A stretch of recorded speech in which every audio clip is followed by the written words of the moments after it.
so he wanted to know about the Greek pantheon. Get ready because a fair portion of it gets weird and a bit uncomfortable.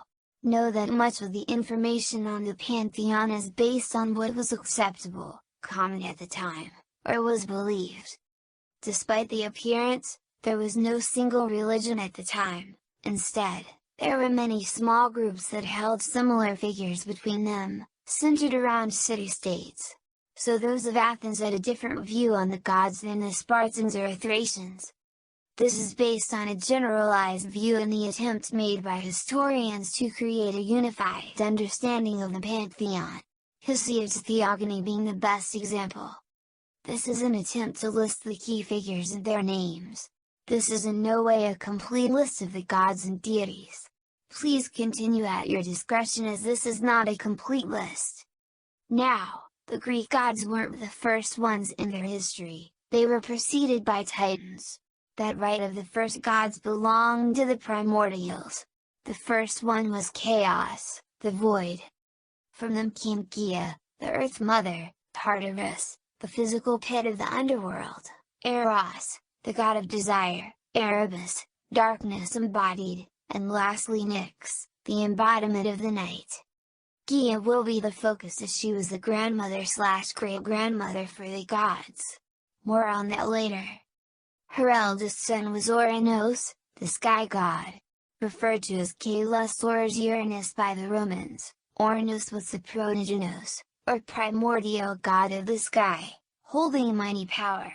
He took his mother as his wife and sired his children/siblings. If this is uncomfortable for you, further discretion is advised. Of them came 12 main titans: Tethys, mother of fresh water; Oceanus, father of the world ocean and husband of Tethys, eldest of his siblings; Chios, titan of the inquiring mind; Phoebe, titaness of the bright intellect, wife of Chios, grandmother of Hecate; Iapetus, titan of craftsmanship and immortality, father of Prometheus, Epimetheus, and Atlas, husband of Asia or Clymene, one of the 5,000 daughters of Tethys and Oceanus; Themis, titaness of justice, customs, and law, one of the 7 mothers of Zeus's children; Mnemosyne, titaness of the memory, another mother of Zeus's children; Crius, titan of the heavenly constellations, father of Perseus and grandfather of Hecate; Theia, titaness of sight in the blue sky, mother of Eos of the dawn, Helios of the sun, Selene of the moon, wife of Hyperion; Hyperion, father of the heavenly lights; Rhea, titaness of female fertility, motherhood, and generations, mother of the main 6 gods. Lastly, Cronus, the youngest of the gods, titan of the harvest, agriculture, vegetation, fertility, and time. The 12 titans were not the only children of Gaia and Ouranos, they bore many monstrous children. Those that resembled the natural form were the Titans, Ouranos of the sky, Aura of the mountains, and Pondus of the sea. The bestial-formed ones were Brontes the thunder, Argus the bright, and Steropes the lightning, the Cyclopes, one-eyed giants; Gyges the strong, Bryros sometimes known as Aegean, the storm, and Kadzus, likely named after the Thracian goddess Kadzus of the wild. They were the Hecatonchires, with 100 arms and 50 heads, embodiments of nature. Yet Ouranos did not love his children equally. Those who were deemed to be too ugly and may become a threat to his powers were locked in the depths of the earth, enraging Gaia. Attempting to force them back into her womb physically hurt her. Crafting a sickle of flint, she instructed the Titans to slay their father. All but Cronus were gripped by fear. Taking the sickle as his symbol, Cronus attacked his father as he slept with Gaia. Ouranos was castrated and punished. It is uncertain if he was dismembered and scattered across existence, or if he was exiled to Italy. This was said to happen on Mount Orthias. Whichever happened, Cronus was now king of the Titans. Before he was dismembered or exiled, Ouranos let out a warning. saying that so too will Cronus meet the same fate as he. From the first 3 drops of blood of Ouranos, came the Furies, Alectos the unceasing, Tisiphone of avenging murders and Magra the grudging, embodiments of justice and vengeance. Next came the giants, often referred to as the banes of the gods. Lastly came the Astri nymphs, beings that play a key role in mankind. But what of the severed manhood of Ouranos? They were removed by sickle or bit off by Cronus and thrown into the sea.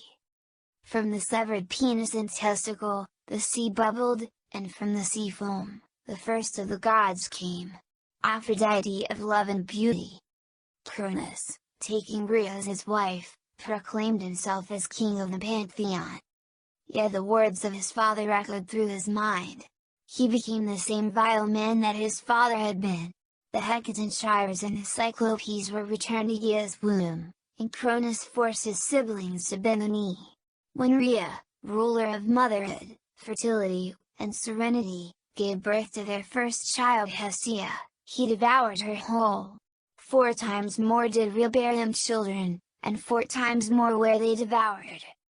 It wasn't until their 6th and last child, Zeus, was born that cheated him and presented Cronus with this wild stone. He devoured it and believed that his place was secure. Yet by trying to prevent fate, he ensured it happened. Zeus was raised on the island of Crete by Amalthea until he was old enough to confront his father. Posing as a cupbearer, Zeus presented the king of the Titans with an emetic mixture concocted by Metis of wisdom, a mustard and wine mix that induced vomiting. Once they were free, the 6 gods declared war on the mad Titan. While the Hecatonchires attacked, the Cyclops forged mighty weapons for the gods. Zeus's thunderbolt of power, Poseidon's trident, and Hades' helm of darkness. Prometheus and his mother sided with Zeus, while the other Titans sided with their king. Leading the Titans with Cronus was Atlas, brother of Prometheus and Epimetheus. A decade of fighting passed, but Cronus and the Titans were defeated. For his crimes, Cronus was sliced into pieces and cast to the depths of Tartarus. His siblings were imprisoned in Tartarus as well, with the Hecatonchires acting as guards. Yet Atlas was given a different punishment. For his actions, he was forced to hold the sky for all eternity, forever keeping them separated. Now proclaiming himself king of the gods, Zeus allowed some of the Titans to go free. Definitely not to bang some of them. Oh yeah, it's important to know that Zeus is incredibly horny. Despite being married to her sister Hera, goddess of motherhood and marriage, he was a well-known rapist and sexual predator. If he found someone attractive, there was an almost 100% chance he would try to sleep with them, man or woman. But back to the 6 gods. With the Titans gone, it was now time to divvy up the control over existence. As a king, Zeus claimed the skies and the domains that Cronus took from his father.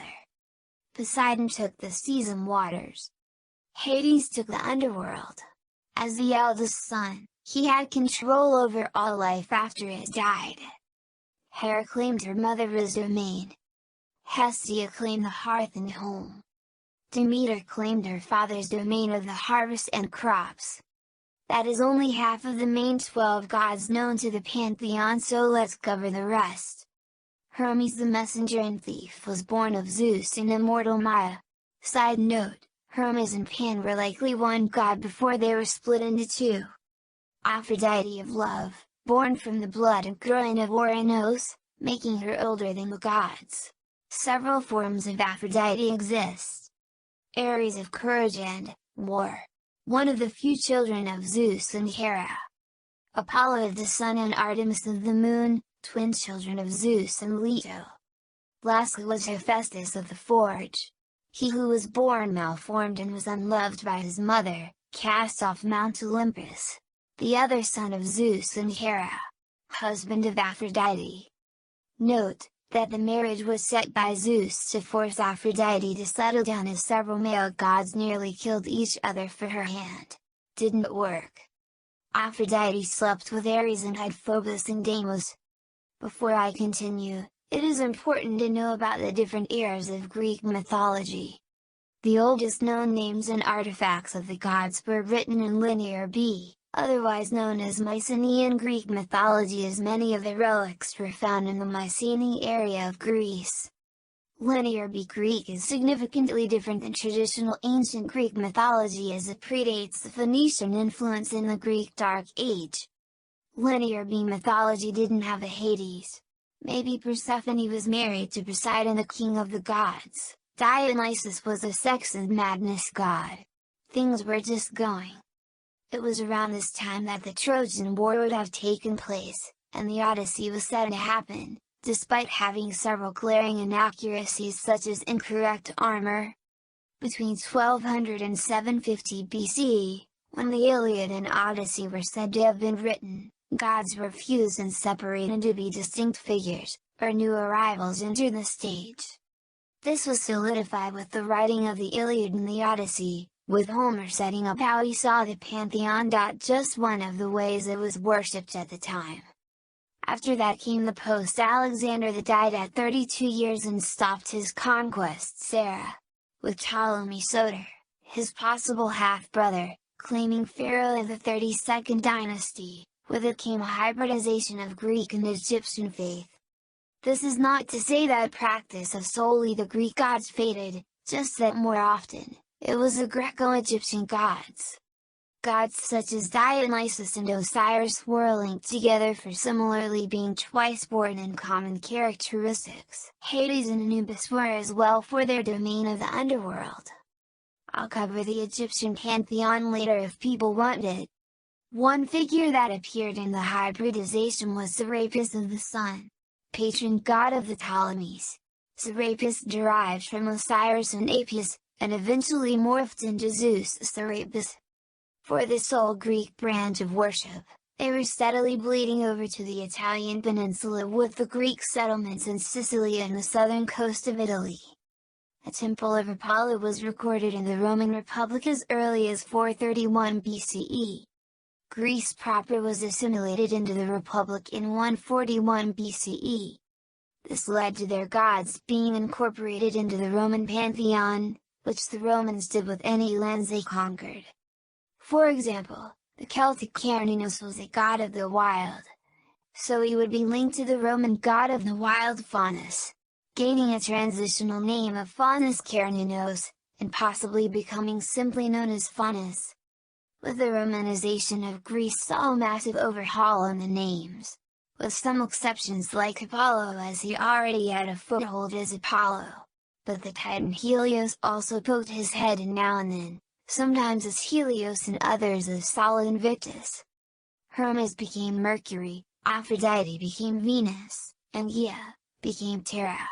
Ares became Mars, Zeus became Jupiter, Poseidon became Neptune, Uranus became Uranus, and Hades became Pluto, the 9 planets of the solar system. Yet for the most part, they were the same gods. In private you could say Athena, but officially she was Diana. This Greco-Roman hybrid faith continued until Emperor Theodosius declared polytheism illegal in Rome. This also saw the end of the Olympic Games. Despite this, the faith was continually practiced until the end of the 9th century, when the last known practicing Greek followers were killed or converted. Yet Greek paganism is legal to practice once more in its homeland. Following an Athenian court case, on 25th of May, 2006, the 12 gods were unbanned for practice. 2017 saw the recognition of the Hellenism religion, the official title for Greek mythology, seeing it as an important cultural influence. With nearly 1,100 years between the last openly practicing Greek Hellenists, are there still practitioners? Short answer, yes. Long answer, not identical to the ones from antiquity but similar worship.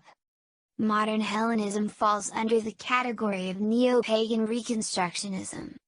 By using existing accounts and logical assumptions, groups practice and worship the gods of Hellas. Many separate groups exist within the Neo-Hellenistic faith, but are statistically grouped together as a single faith. Of these groups, 2,000 people claim to practice in Greece, with 100,000 interested or not officially declared. The exact numbers aren't known, as many censuses have a vague other option, but there are those who worship Zeus and his family. Of the major figures, several of them are older than the others or are more recent additions. Example: Pan, Dionysus, and Aphrodite. Now hold on, you're saying, what do they have in common? Each of them are older than their compatriots. Pan is the Greek branch of an ancient Proto-Indo-European god. That meaning, the people who would eventually migrate to the lands of Europe and the lands of India. Hermes is a horned god of the wild, shepherds and traveling, with the legs of a goat. A precursor of Pan and Hermes, before they were separated into two distinct gods.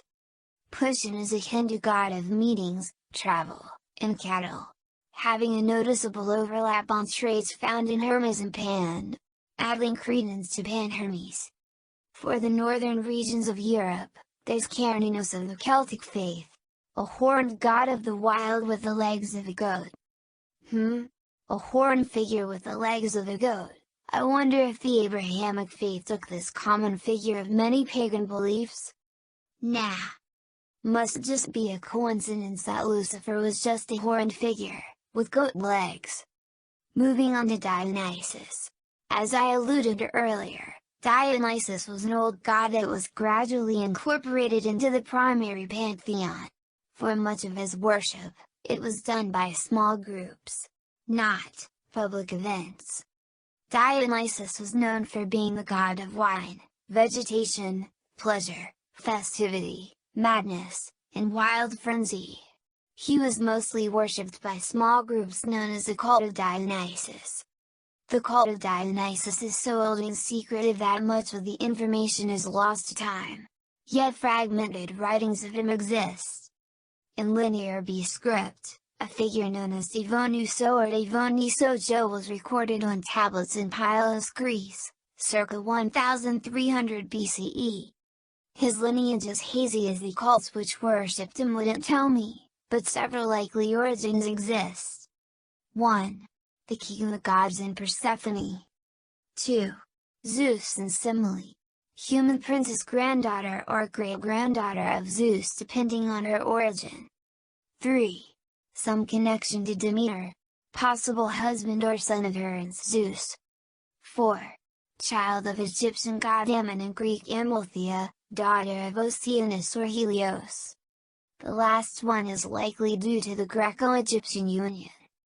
A common thread was that Dionysus was a foreign figure. Alexander the modestly adequate claimed to be the first to cross the Indus River since Dionysus himself.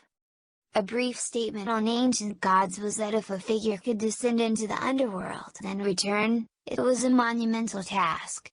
So let's talk about the time Dionysus was brutally ripped apart. If Semele is the mother, here's what was believed to have happened. One night, the daughter of the king was visited by a god. She couldn't tell who, but Hera put two and two together and rightfully assumed that Zeus had impregnated another person.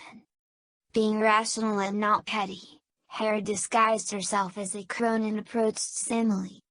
They said that if the god truly loved her, he would show her his true form.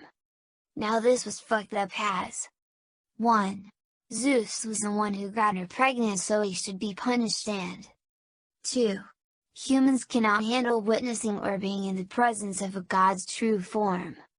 Semele, being a regular human, did not know this and begged her lover to grant her one wish, making Zeus swear on the river Styx. He did, and she told him to reveal his true form. Zeus obliged and Semele was vaporized, leaving the fetal Dionysus. Zeus then stitched him into his leg and bore the child months later. This removed Dionysus's mortality and made him immortal. Hera, still petty at Dionysus existing, had a Titan track down the child and violently tear him apart, devouring him.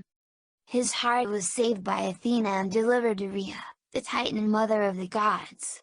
She reformed him and Zeus sent him to live with the mountain nymphs. Not content with escaping death twice, Dionysus set out to secure his dead mother's well-being and ventured into the underworld to meet the personification of death. Not the god of the dead, the personification of death. The primordial Thanatos. He managed to get her and ferried her to Mount Olympus. Dionysus was also different from his relatives, as it was said that all who participated in his festivals became conduits for the god. His domain of pleasure and wine was linked to madness from the altered form of consciousness.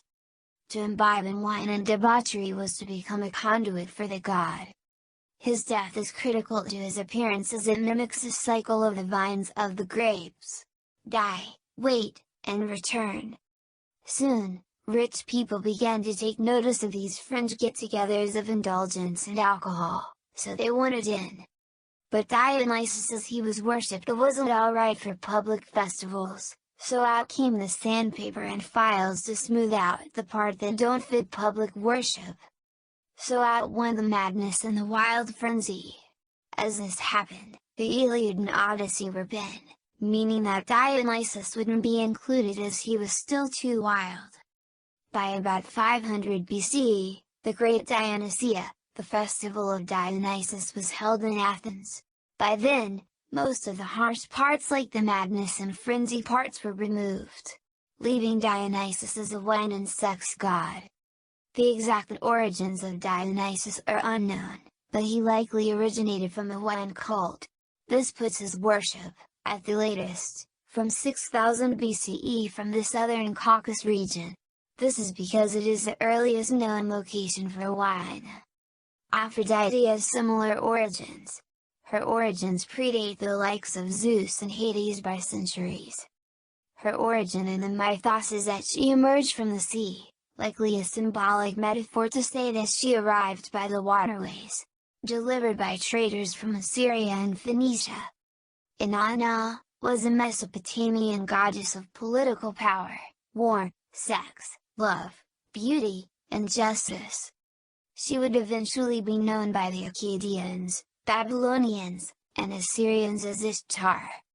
She is represented by an 8-pointed star referred to as the Star of Ishtar and connected with the morning star, Venus. Ishtar was the goddess of war, political power, and sex. The Canaanite and Phoenicians of the Levant referred to Ishtar as Astrodorithrit, known to the Greek world as Astarte, a major goddess to the Phoenician colony of Carthage. Astarte was the goddess of war, hunting, and love. With those examples, it's clear to see the connection between Inanna/Ishtar/Astarte and two Greek goddesses: love, and war. Aphrodite and Athena. A shocking statement, but most ancient men were sexist and viewed women as lesser. If Ishtar was to join the party, then she would need to be nerfed. As she was, she could easily take the reins of the pantheon and shake the establishment that focused power to the patriarchs of the Greek world. So she was split in two. From her came Aphrodite, of sex and beauty, as well as Athena, of war and wisdom. This was not consistent with all of the Greek world, as three distinct types of Aphrodite arose. Aphrodite Pandemos meaning common to all people. Aphrodite P was described as the cardinal aspect of the goddess and opposite to the second type. Aphrodite Urania, or the heavenly. She embodies the love devoid of the carnal aspect, or the devoid of physical lust. The third and least accepted one was Aphrodite Aurea, the warlike. She was worshipped by the militaristic Greeks such as Sparta, Greece, and Taranto, Italy. She was the least common of the three due to her warlike nature. So much so that Homer expressly described Aphrodite as incompetent in war, and easily bested. Homer was of the Ionian interpretation of the gods, and in that interpretation, Aphrodite was the goddess of beauty and sexuality. Aphrodite Aurea was mostly worshipped by those who spoke the Doric Greek dialect, while the other two were worshipped by the Ionic, Attic, and Aeolic dialects. Oddly, there are only 3 types of Aphrodite and there are 8 types of love. Eros, the sexual aspect. embodied by the primordial eros, so that's taken care of. Philia, deep friendship, embodied by philos, friendship. Ludus, playful friendship, or puppy love. Agape, love for all. So Aphrodite Urania. Pragma, long-standing love. Voluatia, love for self. Storge, familial love. Mania, obsessive love. But with Homer being follower of the Ionic view, that meant that he decided what form of the goddess was depicted, thus declaring that the Ionic view is the truth. Though, it was because of his work that we have any idea of what Homer and his fellow citizens worshipped. There are many more topics that I could cover about the Greek world, such as the change that happened to how we saw Medusa to the Greek heroes who became dicks and were screwed over for it. If you want me to cover them, then let me know. I've been the Irish Explainer, and this has been a brief rundown on the origins of some of the gods and their surrounding topics. If you have any questions or concerns, please feel free to place them in the comments below. Let me know what I should cover next. Have a great day and make sure to like, comment, and subscribe.